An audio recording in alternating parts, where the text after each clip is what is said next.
अस्सलाम वालेकुम। आज जो रेसिपी मैं आपसे शेयर करने जा रही हूँ वो तंदूरी चिकन की है और इसको मैं ओवन में बिल्कुल भी नहीं बना रही, आपको नॉर्मल स्टोव पे बनाना सिखाऊंगी। और यहाँ मैंने तकरीबन 12 पीसेस ले लिए हैं चिकन के, और ये चिकन लेग पीसेस हैं। उनको धोकर मैंने अच्छी तरह से जो है वो खुश्क कर लिया है। पर मैंने जो है वो कट लगा ली है और यहाँ मैं चिकन को कट लगाना सिखा रही हूँ। और आप देख सकते हैं कि किस तरह से चिकन को मैं अच्छी तरह से डीपली कट लगा रही हूँ और बिल्कुल गहरे कट लगाने हैं। ये गहरे कट इस रेसिपी में बहुत ज़रूरी है, क्योंकि जो भी मसाला मैं यहाँ लगाऊंगी इन पीसेस पर, वो डीपली अंदर तक जो है ना चला जाए और खाने में जो है अंदर तक हमें मुंह में मसाले जो है फील हो सके। और बिल्कुल सेम इसी तरह से आपने कट लगाने हैं।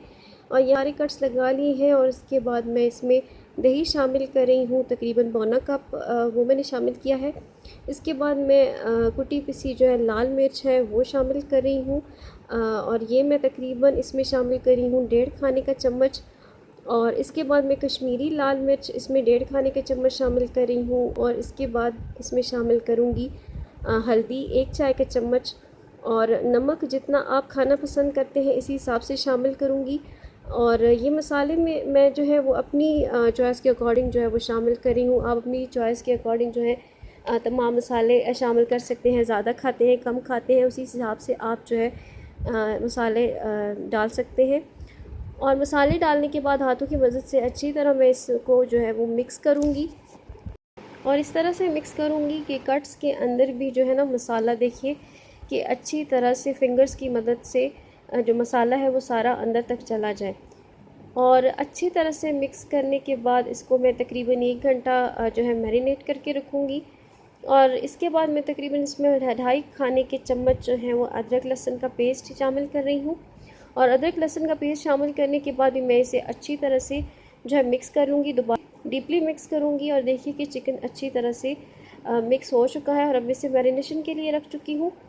और मैरिनेशन में तकरीबन 1 घंटा जो है वो गुज़र चुका है, और अब मैं इसको कुक करूँगी, बहुत अच्छी तरह से कुक करूँगी। और इसके बाद मैं इसे कुक करने के लिए सबसे पहले मक्खन जो है वो इस्तेमाल करूँगी। और मक्खन इस्तेमाल करने से पहले मैंने यहाँ पर तवे पर थोड़ा सा ऑयल ले लिया है, ताकि मक्खन जो है वो डायरेक्ट डालने से जो है वो जले नहीं। इसलिए मैंने थोड़ा सा ऑयल जो है वो तवे पर गर्म कर लिया है। और ऑयल को गर्म करने के बाद मैं तकरीबन इसमें 1 चाय का चम्मच जो है वो इसमें मक्खन शामिल कर रही हूँ। और मक्खन शामिल करने के बाद मैं इसे अच्छी तरह से मेल्ट कर लूँगी। और चिकन के पीसेस जो है वो मेल्ट होने के बाद मैं इसके तवे के ऊपर जो है वो रखती जाऊंगी। और तकरीबन जितने पीसेस तवे पर आने चाहिए उसी हिसाब से मैं जो है सारे पीसेस जो है वो डालती जाऊंगी। और ज़्यादा भी बिल्कुल जो है ना तवा ओवर क्राउडेड बिल्कुल भी नहीं करूँगी, क्योंकि चिकन फिर पकने में जो है वो बहुत टाइम लेती है और सही तरह से अंदर तक गलती भी नहीं है। और मैं अब थोड़े थोड़े से पीसेस जो है ना वो सारे मैंने डाल लिए हैं। और तकरीबन 2 मिनट बाद मैं जो है ना इसकी साइड्स जो है वो चेंज करूँगी। और पहले 1 मिनट मैंने इसको जो है वो हाई फ्लेम पर कुक करना है। और इसके बाद जो है मैं इसके साइड्स जो है वो दोबारा से चेंज करूँगी। और दोबारा से साइड्स चेंज करने के बाद तकरीबन 2 मिनट के बाद मैं इसे फिर से इसकी साइड्स चेंज करके इसको मीडियम फ्लेम पर जो है वो कुक करने के लिए छोड़ दूँगी। और ये अच्छी तरह से जब मीडियम जो है वो फ्लेम पर कुक हो जाएगा तो मैं इसे तकरीबन 8 मिनट के लिए जो है ना वो छोड़ दूँगी। और 8 मिनट तकरीबन छोड़ने के बाद जो है इसका बेहतरीन सा कलर भी आ चुका है। और मैंने बीच में से इसकी साइड्स जो है वो दोबारा से भी चेंज की थी, और अब मैं फिर दोबारा से इसकी साइड्स चेंज करके मज़ीद मैं इसे जो है वो लो फ्लेम पर जो है वो कुक करूँगी।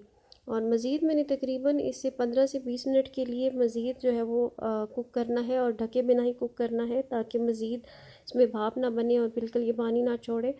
और लो फ्लेम पर ही मैंने इसे कुक करना है। 3 मिनट जो है साइड चेंज करने के बाद जो मैंने मोटे पीसेस होते हैं चिकन के वो भी मैंने उल्टे करके रख दिए थे, ताकि ये भी जो है वो अंदर तक पक जाए।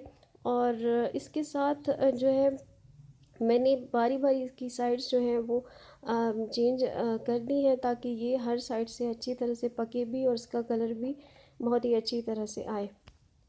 और देखिए कि कितना अच्छा सा कलर आ चुका है। और यहाँ मैंने दूसरी साइड पे भी चिकन के कुछ पीसेस जो रह गए थे वो दूसरी साइड पर पकने के लिए रख दिए थे, ताकि ये आराम से पक जाए। और तवा मैंने बिल्कुल भी ओवर क्राउडेड नहीं किया। और अलग अलग से आराम से पीसेस जो हैं वो मैंने कुक कर लिए हैं। और तकरीबन इसको आधा घंटा मैरिनेशन में लगता है। बहुत ही जल्दी और झटपट बन जाने वाली ये रेसिपी है और इसका कुकिंग टाइम जो है वो भी बहुत कम है। और अब जो है ये बहुत ही अच्छी तरह से कुक हो चुके हैं और आप इसका कलर भी देख सकते हैं कि इसका कलर भी अच्छा आ चुका है ये। और अंदर तक हमारा जो है चिकन तवा टिक्का जो है वो हमारा बिल्कुल रेडी हो चुका है। और देखिए कि कितना अच्छा कलर आ रहा है और ये कितना खूबसूरत लग रहा है। और बिल्कुल मसाले जो हैं वो साथ ही अच्छी तरह से चिपके हुए हैं और बिल्कुल भी जला नहीं है और कलर भी इसका अच्छा सा आ चुका है और ये बिल्कुल झटपट सा रेडी हो चुका है। आपको ये बहुत अच्छा लगेगा, आप घर में बनाएं, सबको खिलाएं, बहुत ही पसंद आएगा। और अब मैं इसका फ़ाइनल स्टेप करने जा रही हूँ और वो है कोयले का धुआं देना। और यहाँ मैंने कोयला रख दिया है और अब मैं इस पर ऑयल डाल दूँगी। और इसे ऑयल डालते ही जो है आप ढककर इसको कोयले का धुआं देंगे तो इसका अंदर जो है वो बहुत ही अच्छा जो है वो कोयले का फ्लेवर आएगा।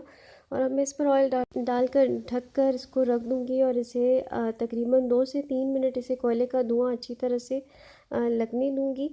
और यहाँ मैं वेट करूँगी कि अच्छा सा धुआं लग जाए। और यहाँ आप देख सकते हैं कि चिकन को कोयले का धुआं जो है वो बहुत अच्छी तरह से आ चुका है। और ये बहुत ही झटपट और मज़े का जो है तंदूरी चिकन तवा टिक्का जो है वो बन के रेडी हो चुका है। आप इसे ज़रूर बनाइएगा और ट्राई कीजिएगा और मुझे फ़ीडबैक दीजिएगा कि ये कैसा बना है। मुझे दुआओं में याद रखिएगा और अगर मेरी वीडियो अच्छी लगे तो उसे लाइक करें और चैनल को लाजमी सब्सक्राइब कीजिएगा। अल्लाह हाफ़िज़।